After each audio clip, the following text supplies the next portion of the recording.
Bienvenue dans Éduquer sans s'oublier, le rendez-vous des pros de l'éducation qui veulent accompagner les jeunes avec sens, sans s'épuiser. Je suis Marie et je suis passée de l'ado désengagée à la CPE engagée. Ici, nous allons aborder les postures, partager des outils concrets et ouvrir des pistes pour garder le cap. Pour eux, mais aussi pour vous. Parce que pour accompagner les jeunes, il faut apprendre à les comprendre, mais il faut aussi apprendre à prendre soin de soi. Allez, nouvel épisode. Installe-toi et c'est parti. Hello! Aujourd'hui, nous allons voir ensemble si éduquer sans s'épuiser est vraiment possible. Avant de commencer cet épisode, je veux te dire que pour moi, éduquer, c'est accompagner, c'est guider, c'est transmettre. Mais c'est aussi être là dans les moments où c'est difficile, où on va se heurter à de l'incompréhension, à de la fatigue. Ok, on va se l'avouer, parfois on se demande si c'est vraiment possible de le faire sans y laisser toute notre énergie, toutes nos forces, toute notre puissance. Enfin voilà, on se demande si on va vraiment y arriver. Dans cet épisode, je vais partager avec vous des constats réalistes.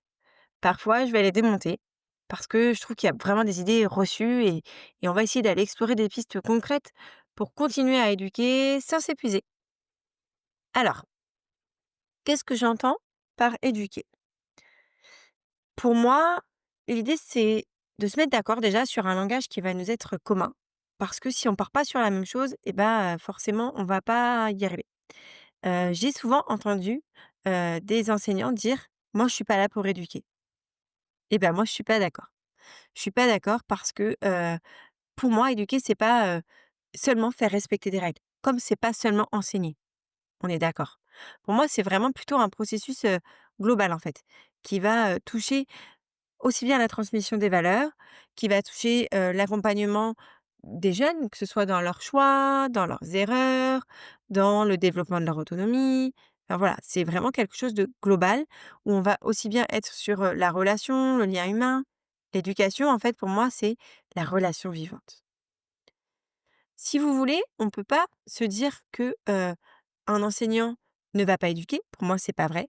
Comme on va pas dire que, il y a que les éducateurs de vie scolaire qui doivent éduquer les ados, je suis pas d'accord non plus. Pour moi, on a tous ce rôle d'éducateur.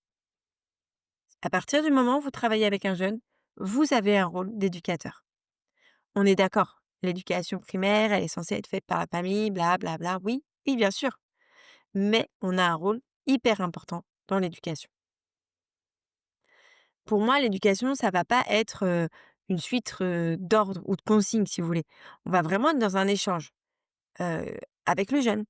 Un échange dans la continuité, où en fait les 2 parties vont évoluer.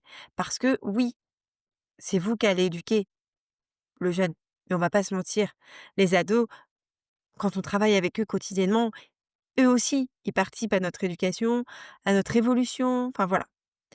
J'ai envie de vous dire, un exemple qui m'est revenu en tête il y a pas longtemps. En fait, on était dans mon bureau avec un jeune de 15 ans à peu près et en fait, il m'a posé une question, parce qu'il en avait ras-le-bol, il n'arrivait pas à suivre les règles. Il n'arrivait pas en fait à comprendre, je sais plus, je crois que à la base, ça partait, du téléphone portable.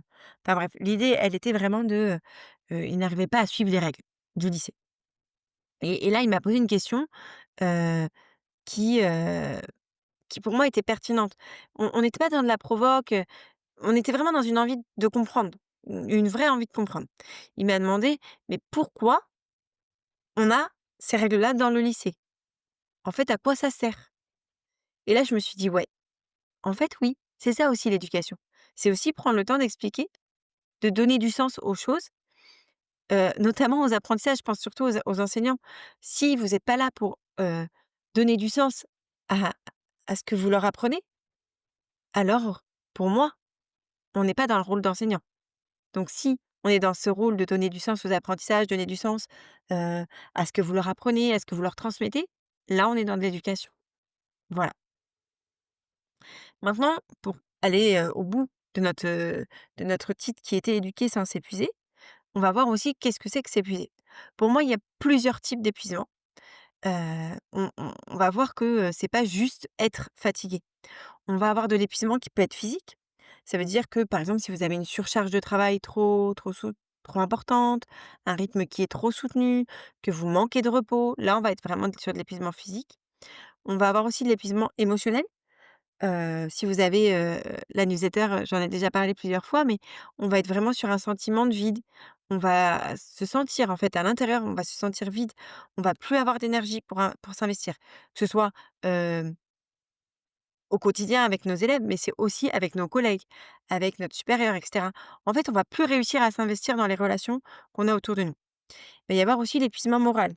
Là, on va constater une perte de sens. On va avoir l'impression que ce que l'on fait et là, c'est dramatique pour nous éducateurs, hein, que d'avoir cette impression que, en fait, ce qu'on fait, bah, ça ne sert plus à rien. Et là, c'est vraiment dramatique pour nos jeunes. Je vais essayer de vous donner un exemple d'alerte. Quand on commence à répondre, en fait, mécaniquement aux jeunes, en fait, sans les écouter, vous savez, ou, ou ce moment où, l vous avez l'impression que la réponse, elle sort de votre bouche sans même que vous ayez entendu ce que disait le jeune, sans même, avoir vraiment écouté ce qu'il disait. Ben là, c'est vraiment le signe, enfin souvent en tout cas, qu'on est allé trop loin dans le surmenage. Maintenant, pourquoi c'est dangereux? Bah, parce qu'on est déjà beaucoup moins disponible pour, les jeunes. On sent, hein, en fait, qu'on perd patience, on, heu, on abîme les relations qu'on a autour de nous, notamment avec les jeunes. D'ailleurs, quand on est, quand on est CPE et qu'on reçoit un jeune, dans notre bureau, moi, ça m'est arrivé plusieurs fois. Alors, ça peut être avec n'importe quel personnel et je pense aussi que ça l'était aussi parfois avec moi, peut-être si j'étais, dans une période trop difficile. Heu et bah, c'est le jeune qui dit: «Mais de toute façon, il écoutait même pas ce que je lui disais. Mais de toute façon, on ne peut rien lui dire. Mais de toute façon, j'avais rien fait» et ça a été, voilà le petit truc et parfois minime, en fait, qui fait exploser la relation. Heu, vous savez, c'est parfois cet éducateur avec qui ça se passait très bien et puis, en fait, qui est, complètement surmené et qui est, complètement à bout et puis là, bah, vous avez, des jeunes qui vont voir un autre éducateur et qui lui disent: «Mais qu'est-ce qu'il y a un tel? Pourquoi il s'énerve comme ça?» Parce qu'il se met à crier tout le temps, n'importe quand et cetera. Voilà. Maintenant, l'idée, c'est de partir de constats, de ce que vivent réellement, en fait, les pros, de l'éducation. Pour moi, je suis partie de 3 constats. Le premier, c'est que la surcharge, pour moi, elle est devenue la norme et ça me fait vraiment peur. En fait, entre, les objectifs institutionnels, ce que, l'institution en elle-même attend de nous, qu'on soit éducateur, qu'on soit enseignant, qu'on soit, même, éducateur spécialisé, qu'on soit animateur et cetera. Les attentes des parents qui sont énormes, qui sont parfois même, surdimensionnées, hein, puisque, il faudrait, pouvoir tout faire avec leurs jeunes et être irréprochable. Il y a aussi les attentes des jeunes, leurs besoins, qui sont aussi à prendre en charge dans cette, surcharge. En fait, on a l'impression, quand on est, en plein dans ce tourbillon, qu'on devrait avoir, 3 nous. Vous savez qu'on devrait pouvoir se démultiplier, qu'on devrait pouvoir, être là 24 heures sur 24 en fait, tout simplement. Donc ça, c'est mon premier constat. Le deuxième constat, c'est le mythe du don de soi total. Vous savez, l'idée que, si on ne se donne pas à 200 bah, on n'est pas un bon éducateur ou on n'est pas un bon enseignant et encore que, si on est là juste, normalement, à 100 en fait et bah, que c'est pas suffisant et cette idée-là, je trouve qu'elle est encore très, très présente dans notre société et que, bah, on nous en demande toujours plus. Toujours, toujours, toujours plus. C'est un constat hallucinant, je trouve, où, alors parfois aussi c'est nous qui, qui nous mettons pas nos propres limites, mais on va y revenir. Et enfin, le 3e constat que j'ai pu faire, c'est, cette pression, la pression qu'on a. Alors souvent, on va l'appeler la pression invisible. Vous savez, c'est toutes ces injonctions où on doit être toujours disponible, toujours positif, toujours inspirant et en fait, tout ça, ça pèse un poids énorme. Ça pèse un poids énorme, on peut le dire, sur, nos épaules d'adultes, nos épaules, de professionnels puisque là, on parle que du côté professionnel, mais on a ces injonctions qui sont énormes aussi du côté personnel et en fait, à un moment donné, bah, on peut plus. On peut plus tout donner, on peut plus, heu, bah, être là tout le temps à 200 être parfait, être positif tout le temps, être disponible tout le temps, être inspirant tout le temps. Voilà, il faut savoir à un moment donné aussi, on va le revoir, mais stopper, dire stop, savoir dire stop. Maintenant j'avais envie aussi de vous montrer qu'il y a des idées reçues qui pour moi sont en fait des fausses croyances et qui vont vous amener à l'épuisement. Heu, il faut casser ces fausses croyances parce que si on va pas démonter les idées reçues qu'on va voir là, tout de suite maintenant, et ben, en fait, on s'engouffre dedans et là, on perd le fil et on réussit pas. On s'épuise et on perd son souffle, tout simplement. La première idée reçue que je voulais voir avec vous, c'était: un bon éducateur ne compte pas ses heures ou un bon enseignant ne compte pas ses heures, et cetera. Alors moi, personnellement, j'ai été la première dans ces cas-là. J'ai été la première à ne pas compter mes heures, à aller au bout et en fait, bah, franchement, c'est un un moyen, énorme de finir vidé, complètement vidé et moins efficace. Je me rappelle d'une période qui avait été très lourde et en fait où je donnais, des heures à ne plus compter et beaucoup trop en fait, où je ne pensais plus à moi et ça on va voir c'est une autre idée reçue et en fait, à un moment donné, mon corps il a dit: «Stop». Je me suis réveillée un matin avec 39,5 de fièvre alors que je ne fais, que très rarement de la fièvre et je me suis dit: «OK, il y a un petit problème». Et ce jour-là, je me rappelle avoir pleuré pendant des heures et des heures, hem et me dire qu'en fait, là, c'était mon corps qui me parlait et qui me disait: «Bah, là, c'est trop, en fait». Il faut, à un moment donné, prendre des heures pour soi aussi. Donc voilà, pour moi, la fameuse croyance, heu, qu'il ne faut pas compter ses heures pour être un bon professionnel, heu, est vraiment une fausse croyance. Il faut faire très attention à cette croyance-là et pour moi, c'est vraiment une croyance limitante, justement. La deuxième idée reçue, c'est, c'est égoïste de penser à soi et ça, je trouve que dans notre société, on nous prône en fait de penser à nous, ce développement personnel et cetera, mais en même temps, c'est quand même égoïste de penser à soi. Vous voyez? On est vraiment sur, ces 2 opposés, sur, cette contradiction qui est énorme et qui pour moi en fait, en fait est très contradictoire. Si, on ne prend pas soin de soi, on n'est pas là non plus pour les autres. Pour moi, prendre soin de soi, c'est en fait se donner les moyens d'être là sur la durée, d'être efficace sur le long terme, de se préserver pour en fait prendre soin des autres. Si tu prends pas soin de toi, tu pourras pas prendre soin des autres. N'oublie jamais ça. Si toi tu vas mal, tu ne pourras jamais accompagner des ados. Tu ne pourras jamais faire ton travail correctement. Tu ne pourras jamais être le professionnel que tu as envie d'être si tu ne fais pas les choses aussi pour toi. Et la troisième idée reçue et là, peut-être que je vais en heurter certains, mais tant pis, c'est, cette, croyance qu'on a toujours derrière les ados, qui, m'agace très fortement. Si je ne suis pas derrière eux, ils ne feront rien. Et bah, je ne suis pas d'accord du tout. Je ne suis pas d'accord du tout, du tout, parce que, j'estime que en fait, non. Si vous ne leur donnez pas, cet espace de liberté, comment voulez-vous qu'ils puissent grandir, qu'ils puissent apprendre? Qui puissent devenir autonomes aussi, tout simplement. En fait, la confiance et l'autonomie, elles vont se construire petit à petit si vous leur laissez l'espace pour grandir. Si vous ne laissez pas d'espace à ces jeunes pour grandir, eh bien, tout simplement, ils ne vont pas faire des choses, c'est sûr. C'est comme si vous, vous tenez tout le temps les mains à un bébé pour qu'il apprenne à marcher. En fait, si vous lui lâchez jamais la main, il marchera jamais tout seul. Voilà, tout simplement.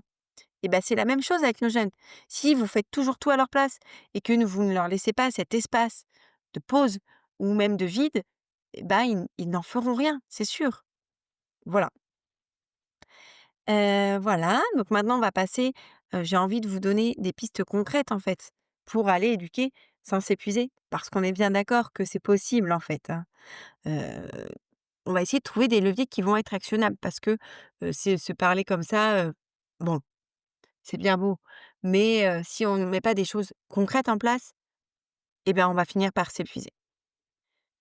La première chose que je pourrais vous donner comme, conseil ou comme piste en tout cas, c'est de vous poser des limites claires. Et oui, avec des limites claires et ben, c'est comme nos jeunes, vous savez, c'est comme ce fameux cadre qu'on doit leur apporter. Vous savez, un cadre mais de la je mince, je cherche le mot, mais de l'action dans le cadre en fait. On peut naviguer à l'intérieur du cadre. Ce qu'il faut, c'est de pas sortir du cadre. Et ben vous, c'est pareil. Il faut que vous mettiez des limites claires, que ce soit dans vos horaires, dans vos missions. Et franchement, au niveau des horaires, je trouve que le meilleur moyen, c'est quand même les enfants. Parce que, bah, à un moment donné, la garderie, elle ferme. Donc, il faut bien rentrer. Pour les missions, c'est pareil. Il faut apprendre à dire non. Il faut aussi savoir se protéger. Je pense que j'ai été la première à ne pas savoir le faire pendant un moment donné et ça m'a joué des tours, tout simplement. Voilà. Donc moi, ce que je vous conseille, c'est d'être clair dans votre tête, de savoir, vous, ce que vous êtes OK avec quoi vous êtes OK, au niveau des horaires, au niveau des missions, au niveau du lien avec les uns, avec les autres, mais être clair avec vos propres limites. Une fois que vous connaissez vos limites, vous inquiétez pas, personne ne va venir les transgresser parce que vous saurez dire stop. Et en plus, personne ne viendra vous dire quoi que ce soit. Si vos limites, elles sont claires, elles sont elles sont précises, elles seront connues des autres et dans ces cas-là, il y aura aucun problème. La deuxième piste qu'on peut, voir aussi, c'est du coup de prendre des moments pour vous et ça, sans culpabilité.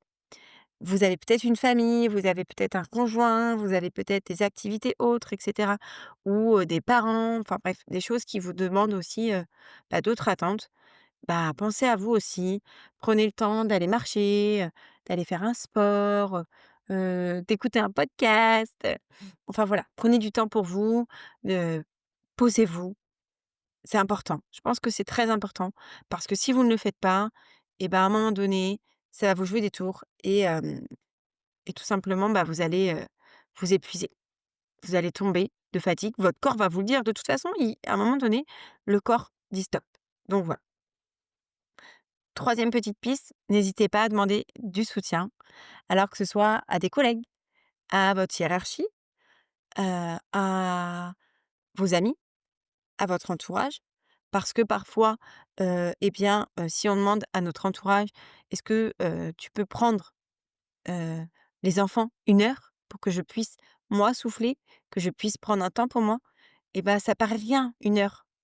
Pour votre entourage, ça serait avec plaisir de prendre les enfants 1 heure et vous, je peux vous assurer que ça fera la différence. N'hésitez pas surtout à demander de l'aide à vos collègues. N'hésitez pas à utiliser le réseau professionnel. N'hésitez pas aussi à venir communiquer avec nous sur Instagram ou par boîte mail et puis, je serais ravie vraiment de pouvoir être là pour vous, de vous accompagner et cetera. N'hésitez pas à communiquer et à vous lâcher de ce qui vous pèse pour, en fait, l'accepter et puis, aller de l'avant et trouver des pistes ensemble. Parce que pour moi, je vous l'ai déjà dit plein de fois, mais le collectif, permet la réussite. Sans collectif, en pensant individuellement et ben, il y a pas mal de fois où on se retrouve dans une impasse et on n'a pas les solutions. Il faut aller chercher le collectif pour monter plus haut et aller plus loin. N'hésitez pas aussi à prendre le temps de célébrer toutes les petites victoires. D'accord? Toutes, aussi minimes soient-elles. Vous avez réussi à prendre 1 heure pour vous? OK, bravo, félicitations, soyez contents. Vous avez réussi à dire non à un collègue parce que ce projet-là, bah, en fait, il vous inspirait pas ou, bah, tout simplement, vous aviez pas le temps. Vous avez réussi à dire non à un jeune qui vous demandait trop d'attention ou qui dépassait, en fait, votre rôle. Mais félicitations, bravo, dites-vous bravo. Soyez fiers de vous et surtout, prenez le temps de célébrer ces petites victoires. Et puis, bien sûr, acceptez que tout ne sera pas parfait parce que rien ne sera parfait. Je sais que je prêche des convaincus, mais voilà, c'est comme ça. Je me rappelle que, quand j'étais CPE, je m'accordais rarement du temps pour manger, plus de 1/4 d'heure, le midi. Parce que pour moi, bah, en fait, c'était trop. Enfin, j'avais peur de manquer de temps parce que, par contre, il était clair que, bah, il y a certains jours où c'était à moi d'aller chercher les enfants à l'école et que, du coup, il fallait que tout soit fait et puis je vous ai déjà décrit cette image de pompier tout le temps et cetera et puis, en fait, à un moment, je me suis dit: «OK, bah, moi aussi j'ai le droit d'aller me poser, de prendre 5 minutes avec mes collègues pour boire un café» et en fait, tout ça, ça a tout changé parce que d'une, j'avais des échanges différents avec mes collègues. Je pouvais communiquer sur les élèves. En fait, on avait d'autres discussions qui étaient aussi très importantes pour, mon métier et pour, bah, en fait, tout simplement, les jeunes, pour leur accompagnement et cetera et pour mon développement personnel aussi. Voilà, pour, finir sur une note encourageante, j'ai envie, de résumer déjà en vous disant que oui, éduquer sans s'épuiser, c'est carrément possible. Mais pour ça, il faut essayer d'accepter les choses. Il faut, être capable de changer certaines croyances, de savoir poser ses propres limites et de se rappeler que prendre du temps pour soi, c'est aussi prendre soin des autres et de vos relations. Cette semaine, je vais essayer de vous demander d'identifier une seule situation où vous pourrez, en fait, préserver un peu votre énergie. Comment vous allez pouvoir, en fait, prendre, heu, un temps ou, mettre une action en place, pour, ne pas heu, utiliser toute l'énergie. Vous savez cette énergie-là, qui est toute verte quand vous commencez l'année là, qui va bientôt d'ailleurs commencer. Est-ce que, si vous mettez une seule action, une seule situation où vous allez pouvoir souffler en fait, est-ce qu'elle va pouvoir rester un peu au vert ou est-ce qu'elle va, rester dans l'orange en fait, tout simplement? Qu'est-ce que vous pouvez faire pour passer du orange et ne pas aller vers le rouge et plutôt d'aller vers le vert? Qu'est-ce que vous allez pouvoir tester comme nouvelle façon de faire pour, tout simplement, préserver votre énergie et vous préserver vous. Voilà, je vous laisse, me raconter tout ça, que ce soit sur Instagram, sur le compte Cap Épanouissement ou, par mail, mais, je serais ravie de pouvoir échanger avec vous à ce sujet et je vous dis à la semaine prochaine. La semaine prochaine, on va aller heurter quelques croyances et je sais que d'avance que l'épisode va aller heurter certains d'entre vous puisque, on va parler posture. On va parler guide, on va parler sauveur. Bref, je ne vous en dis pas plus.